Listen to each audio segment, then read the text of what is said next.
Pryce is a sound engineer of sound engineers. He is really blessed, and we have connected over the last few years through the Unstoppable Worship, which started in 2009 as Worship Unplugged, and then we changed the name to Unstoppable Worship. So he was with me over the last maybe 5 years or so, minus 2 COVID years. And we have traveled to Clarendon, we have traveled All to over. Mandeville, Kingston. I'm really respect him. I wish I had all of his knowledge. Between him and Heron Henry, the two most foremost engineers in the church circles, two blessed men. And he is an audio engineer. He has worked with a number of prominent persons, both in Christendom and also out there in the world. So he can tell you more about that. But he has another appointment. So I'm going to give him time to talk to us today about finding frequency, and all things sound. Anything else that he wants to jump in, folks, just sit at his feet and just get everything right now. We're recording this session and we're going to edit it and upload to YouTube so the generation, the world can know. So, Paul Pryce, all over to you, sir. Welcome. Go ahead. Yes, sir. You hear me? Yes, sir. Okay. All right. Good afternoon, ladies and gentlemen. So good to be here, even though my time is limited because of circumstances beyond my control. Wish I had more time, but I would prefer to do all of this in person. I prefer the practical than the online thing because you learn more in the physical. You understand? Because you can prepare and run demonstration, and I think you with equalization and frequency you will learn better with hands-on, right? But we're going to do a brief run through on frequency and equalization with the limited time I have. All right. So, like Brother Tyrell said, I've been in the circle a long time. I don't really like the hype thing. Just a humble servant, man behind the scene, right? I've worked locally and overseas with a lot of prominent artists, both on the local circle and internationally. And like myself, I don't really like to brag about them things.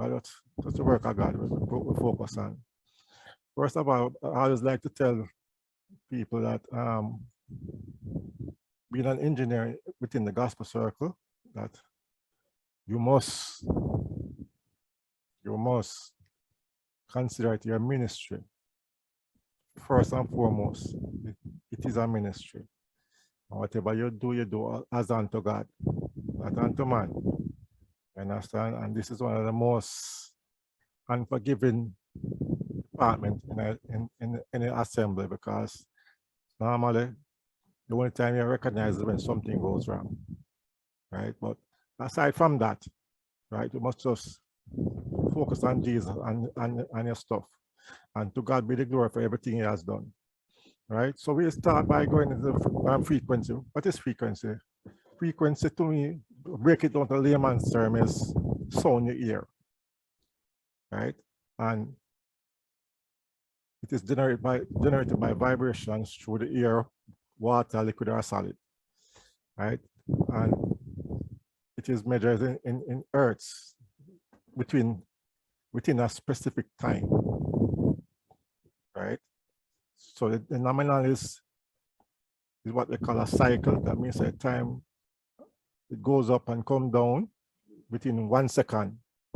That's what it is measured within the hertz.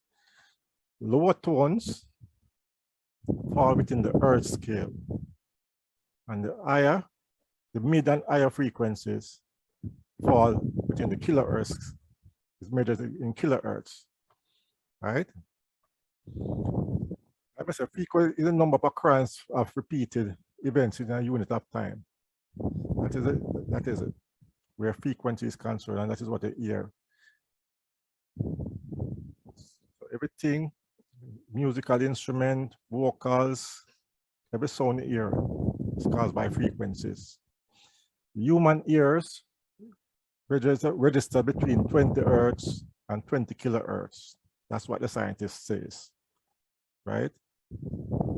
And that is the nominal base frequencies for human listening, right? So, so ears perceive. Some people can hear a bit lower, some people can hear a bit higher, but the nominal is between 20 hertz to 20 kilohertz. That is the normal frequencies spectrum which we fall under. But like I said, we don't have enough time to go into the details because each section that where sound is concerned take up a whole, you can't do it within a couple of minutes or a couple of hours. That will be a continuous thing, right? So we just have a brief synopsis of everything, right? So that is frequency now. And we go to the meter for virgin now, the equalizer, right? I don't know, the equalizer, majority of you might know, is our little friend, the engineer's best friend, one of, right? And that is used to tailor frequencies to specifics of the engineer, right? You have the, and then, sorry about that, the equalizer. You have different types of equalizer. You have the parametric equalizers, you have semi-parametric equalizers, and you have the graphic equalizers, right? And then the graphic equalizers can be broken down into 1/3 octave, 2/3 octaves, and 1 octave EQs, right? We'll try to brush on them quickly, right? The most common one we always encounter first is the parametric, which is on the basic mixer, right? On the mixing board, you say eyes, I don't know if we can, oopsie. I wanted to get the physical one, but unfortunately I don't have a physical one. It's not gonna work out. Basic, oh, give me a second, pass the mixer for me, please. Oh, I just remember I have a sample that I was working on. Okay, so Paul, yeah. While you wait on the mixer, you could just turn the fan. We're hearing the fan blowing into. Oh, sorry about that. The mic a little. Just turn it a little. So, folks, we're sitting at the feet of Paul, and we see the mixer behind him with the another engineer. I would be scared to see that engineer at my church, so I'd rather see Paul than that engineer behind you, Paul. Eh? That engineer behind you is very scary. Oh, the game changer. All right, go ahead. All right. Okay. I guess. So, you can see it? Yes, sir. The virtual background is challenging. Well, let's see if we can remove that.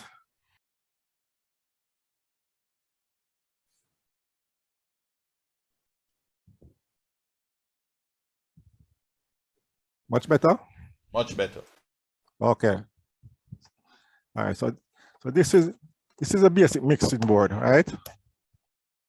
And this section here now is the equalizer section on the mixing board, and this is what we call a parametric EQ.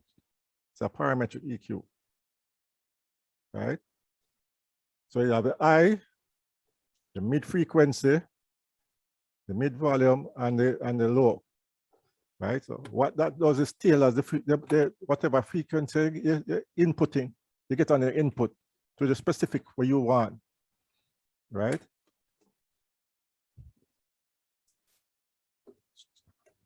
So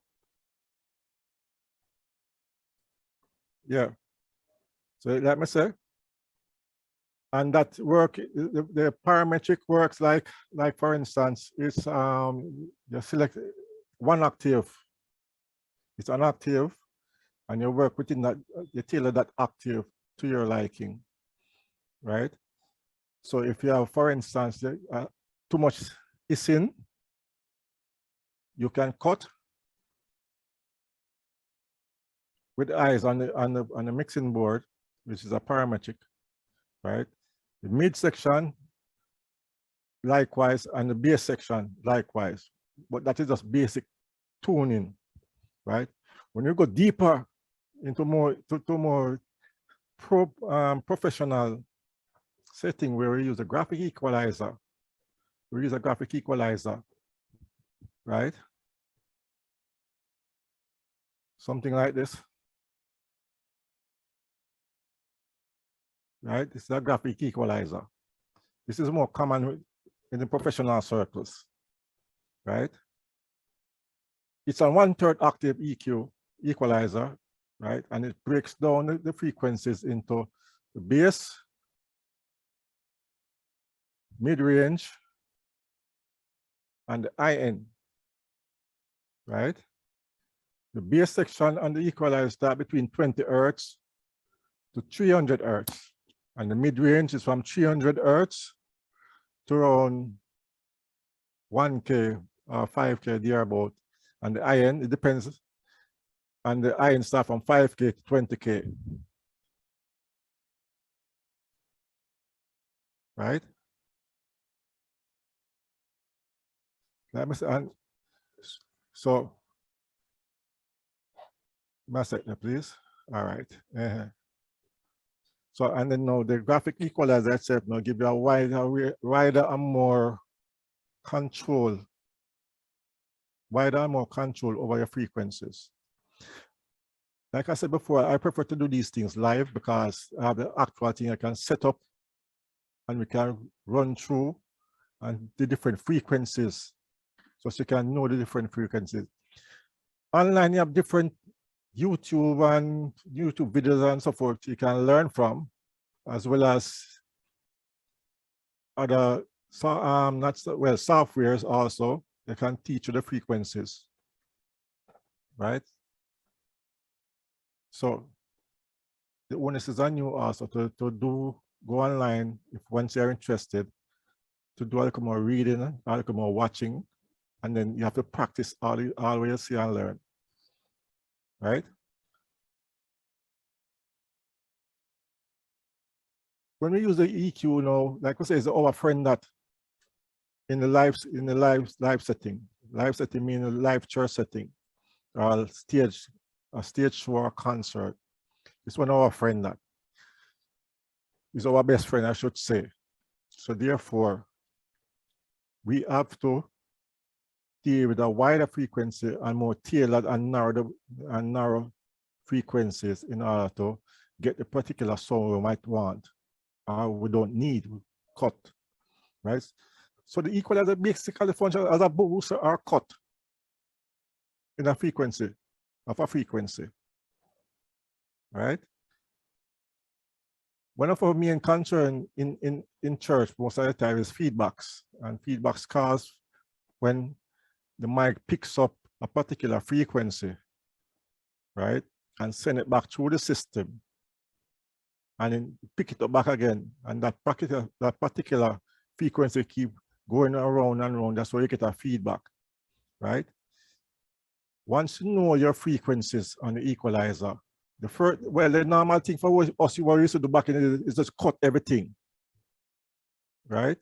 But if you know your equalizer and you have a 1/3 of the equalizer, you know your frequencies, you know by listening to the feedback, you know what frequency that feedback is in. And you can just cut that frequency, right? 1/3 octave means that the frequency which you use, right, it doubles as you go up or go back down the frequency scale.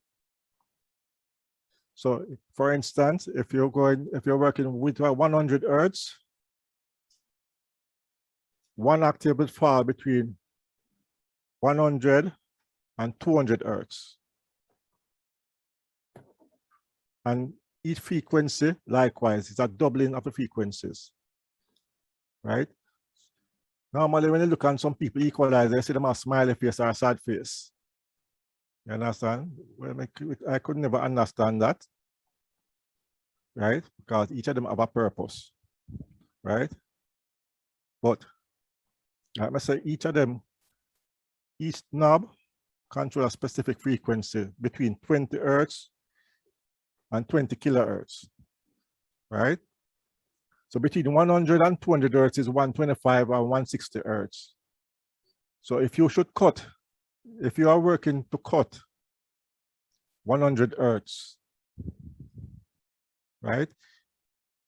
If you see a graphic impression of that cut, you will see how it creates a V. So that means it affects both frequencies, second and third frequencies on both sides of that one frequency, which you cut, right? If you boost, likewise. But in our line of work, our thing is first line of thing is to cut, not to boost. You understand? I try to keep the spectrum as flat as possible. So like I said, that's a 1/3, and the 1/3 is what is the 31 band equalizer. It's a long one. You always say we recommend most people to get. Even though we're moving into the digital age now, so people don't really buy them thing anymore. So everything will come digital, so it have built-in. Most mixing board come a built-in 1/3 octave equalizer, and that's along with the parametric for the channel strips, right? And like I said, Brother Terry gonna organize it, and we're gonna have a day where we can come in and set up the mixing board, set up a tone generator, and then we can do a decent session. You understand? Because like I said, talking about this now, I'm going to use a little synopsis of what it really is, but seeing the physical thing, trying it for yourself, creating and demonstrating, you're more effective. It's a more effective way of dealing with it. You understand? See? So Brother Tilga, as soon as them came to them, well, them start allow a good amount of people still to start gather. So you know, so Brother Tilga organize a workshop one day, soon. Right, Brother Tyrell? Yes, sir. Yeah, man. So, and then now we can bring in the necessary stuff, and then we set up, and then now we can have a proper run through of what all of this is. And that's it. Because sometimes, to me, talking about it isn't really, you know, but to do the physical, you understand? To do the physical setup and the physical demonstration, and have you come in and do it yourself, to me, it makes you learn much better. You understand? So to me, the hands-on training is better, right? So even if you show your picture, you still not have a clue. But once you have the physical stuff that is there, you can say, oh, and then we send a signal through, and we create a feedback, and we show you how to cut. We have a musician playing, and we show you how to tune the equalizer, the parametric equalizer for that person, and the channel and the mixing board, right? And then we move from the channel to the graphic and the output stage. And I should point out, parametric EQs are mostly used on the input stage of a signal chain, and the graphic is used on the output stage. That go to the main system, the main PA system, and your monitors, right? Because those are two troublemakers within live sound will cause a lot of feedback. So therefore, we need that bandwidth in order to tailor the frequencies.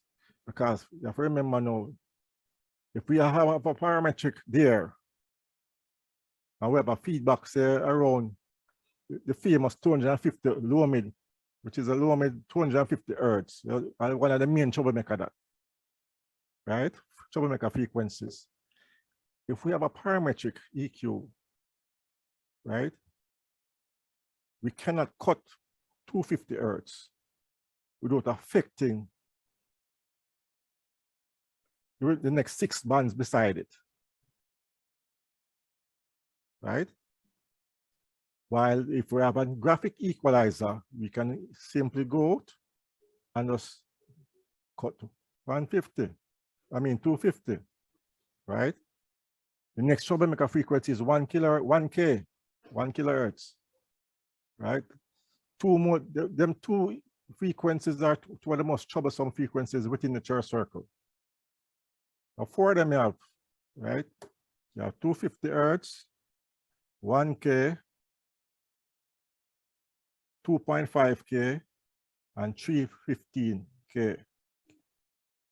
The four troublemakers. For me, whenever I go on in a location and I'm tuning a system, those four frequencies are the first four frequencies I cut. Because once I know I cut them frequencies, I can push my system to a certain level without getting a feedback, right? So that is my little part for the time being. Brother Terrell. Yes, sir. I have a rub, I have a boogie now. Okay, Right. sir. Thank you so much.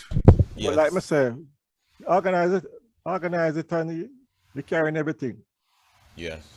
right? Just organize that day at church and so, and we just come back and get the people and come in, right? And we can have a proper demonstration and illustration of the whole thing. You Thank understand? you. Thank you. Like I said, to me, the hands-on is best. Yeah, definitely. You understand? Amen. Hands-on is best.